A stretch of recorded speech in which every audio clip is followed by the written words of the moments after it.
Tinga y Tango y revista El Morphy presentan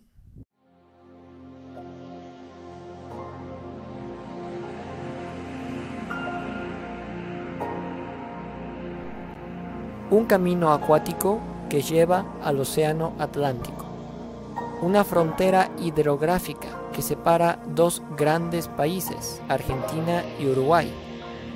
Densas aguas profundas que en el fondo guardan desde barcos hasta automóviles. En sus aguas navegaron los barcos españoles y portugueses que colonizaron América, y poco después los de las invasiones inglesas. También llegó a ser escenario de una única batalla en tierras sudamericanas durante la Segunda Guerra Mundial. Y el malvado gobierno militar argentino de los años 70 lo usó para cometer graves actos de represión. 30.420 kilómetros cuadrados de historia que merecen ser contados. Bienvenidos a esta nueva sección bimestral de la revista El Morphy, donde veremos relatos históricos y diferentes datos sobre la segunda cuenca más extensa de Sudamérica, el Río de la Plata.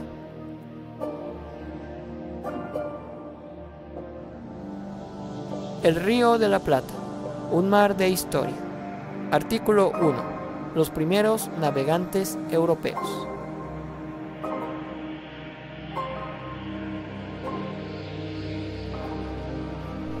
El Río de la Plata está formado por la unión de los ríos Paraná y Uruguay. Se divide en dos sectores. El sector interior, compuesto por los tramos superior y medio, el cual es de poca profundidad y no tiene intrusión salina. Y el sector exterior, comprendido entre Punta del Este, Uruguay, y la bahía de San Borombón, Argentina, tramo de mayor profundidad. Sirve de frontera en todo su recorrido entre Argentina y Uruguay. Es llamado comúnmente río, tanto del lado uruguayo como del lado argentino. En caso de ser considerado también un río, sería el río más ancho del mundo, debido a su anchura máxima de 221 kilómetros, pues los geógrafos no están aún seguros si denominarlo como río, golfo o mar marginal del Océano Atlántico.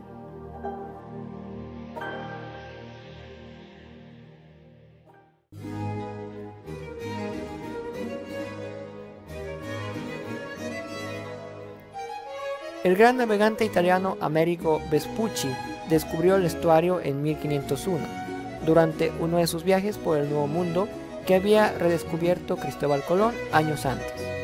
Lo llamó Río Jordán. Pero el primer europeo en navegar el Río de la Plata fue Juan Díaz de Solís, un marino europeo español nacido en Lebrija, España, que redescubrió el río durante su idea de encontrar un paso entre el Océano Atlántico y el Océano Pacífico. 2 años después de su nombramiento, Díaz de Solís preparó una expedición para explorar la parte sur del nuevo continente. Sus 3 barcos y tripulación de 70 hombres zarparon de Sanlúcar de Barrameda el 8 de octubre de 1515. Con 2 oficiales y 7 hombres, siguió la costa oriental hasta llegar por primera vez a la desembocadura del Río de la Plata en 1516. Navegó río arriba hasta la confluencia de los ríos Uruguay y Paraná. Díaz de Solís exploró el estuario con una carabela chica en busca del paso hacia el Mar del Sur, navegando frente al río de los Patos, posiblemente hoy el río Santa Lucía, hasta hacer escala en la isla Martín García, la cual bautizó así porque allí tuvo que sepultar a ese hombre, fallecido a bordo de la carabela. Después, desembarcó el capitán y otros 7 tripulantes en la costa oriental del río, exactamente donde hoy es Nueva Palmira, Uruguay, ya que habían visto indígenas. Entre los que bajaron a tierra firme se encontraban el joven Francisco del Puerto, un grumete de solo 14 años. Sin embargo, se presentaría una terrible situación. Dejemos que la relación de Herrera, un texto de la época, nos relate lo que sucedió.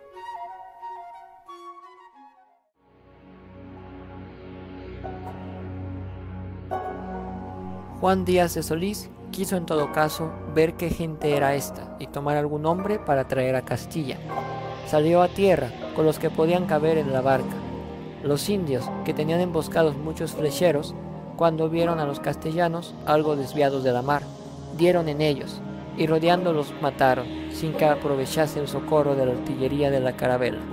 Y tomando a cuestas los muertos y apartándolos de la ribera, hasta donde los del navío los podían ver, cortaron las cabezas, brazos y pies, asaban los cuerpos enteros y se los comían.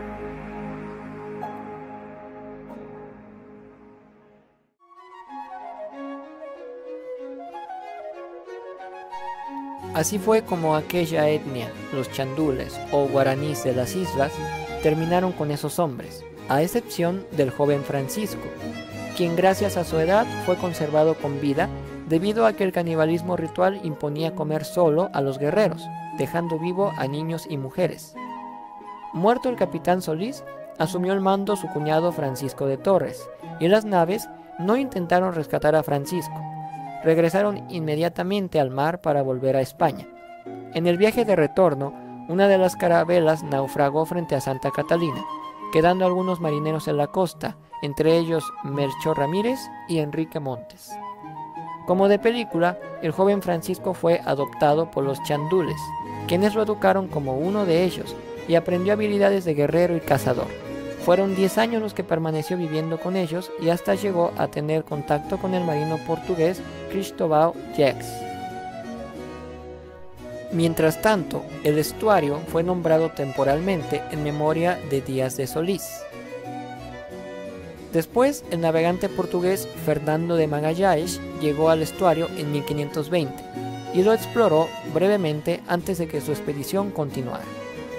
7 años después, llegaría al lugar la expedición española del veneciano Sebastiano Caboto, y Francisco se unió a ellos, y les contó acerca de las fabulosas riquezas de plata que podían encontrarse en una lejana serranía ubicada aguas arriba del Paraná, en donde él había estado varias veces.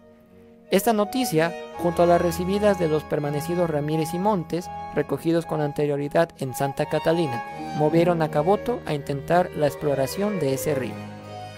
Francisco del Puerto acompañó al veneciano como intérprete y estuvo con él en la fundación del fuerte Sancti Spiritus, el primer asentamiento español levantado en el actual territorio argentino, fundado el 9 de junio de 1527 a orillas del río Carcarañá. Buenos Aires fue refundada hasta 1580. Entonces el Río de la Plata estaba prácticamente cerrado al comercio legal, y España ignoró la región hasta que las ambiciones portuguesas e inglesas amenazaron con expandirse en el estuario en la década de 1760. Así fue como el Río de la Plata recibió a los primeros conquistadores europeos y fue testigo de las primeras fundaciones coloniales. También comenzó a ser una vía de salida al comercio europeo con el trigo, la carne de res, la lana, el algodón y las pieles que ingresaron al río y al comercio mundial en cantidades cada vez mayores desde Argentina y Uruguay.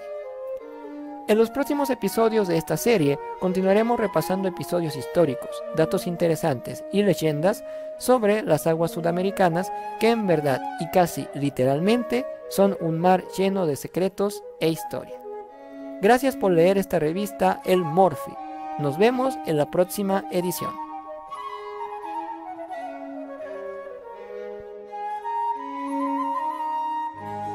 Este fue el primer artículo de la serie El Río de la Plata, un mar de historia.